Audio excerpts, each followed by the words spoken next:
choosing to not do what you don't want to do when you don't want to do it at the highest level, when you know you could have, what happens is that detrimental effect, that psychological baggage accumulates to the point where basically Julie's point is right? You try to build it back at a time when it's almost impossible to, or more specifically, you really start to doubt yourself. And time passes, then you grow to a certain age, and you basically are looking around and you haven't accomplished what you thought you were going to accomplish by that particular age, and then you just give up. And that's what happens. Now, there might be some other sparks that basically light your ass back on fire when you're older, but the reality of it is that's what happens. So the accumulated negative effects of operating like that, ringing the bell when you know you could have became a Navy SEAL, and operating like that long term in any aspect of your life is not the payoff that you think is a payoff that you get to be lazy. Hey, Julie, we don't have to go to the gym.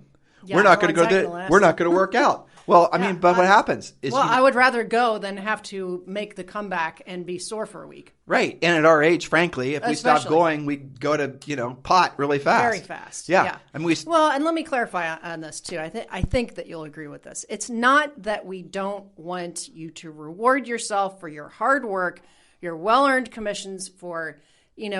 doing what you didn't want to do when you didn't want to do it at a high level and being of service and taking care of a lot of your clients. Of course, you should reward yourself. That's why we do goal setting. That's why we have the treasure map. Okay.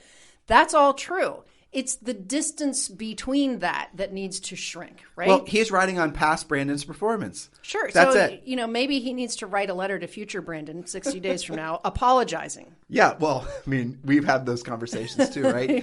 Dear future Brandon, it is June the 9th, and I realize now that it's probably September, and you have no money, and you're under a lot of stress, and you haven't seen your kids in, forever. They've forgotten your name. You weigh 10 pounds heavier. You haven't gone to the doctor.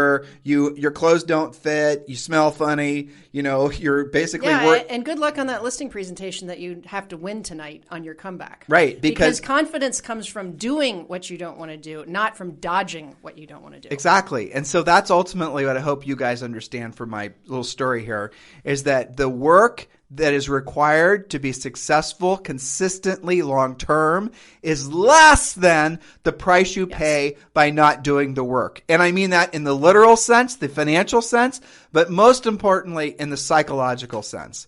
Because when you're lazy, when you don't do the real work of real estate, you actually, what you're doing is you're chopping away at yourself. You're cutting off little pieces of your soul and your potentiality. And then you begin to see time passes.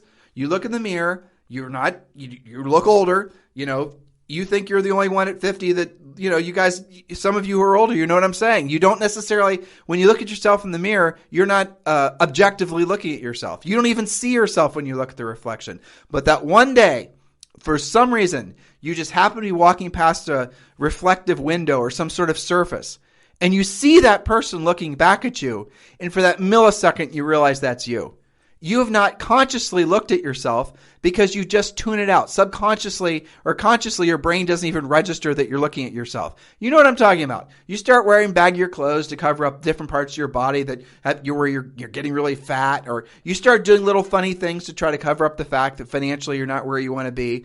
Those types of things. That is more work than having done the real work. We use the gym as a great example. We do not like going to the gym. We like the friends there.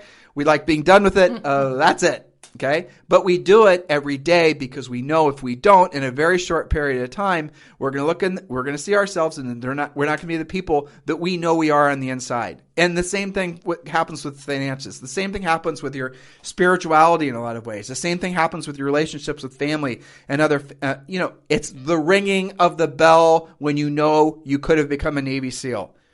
So how many of you right now are listening to this podcast and you know damn well that every single day you ring that bell?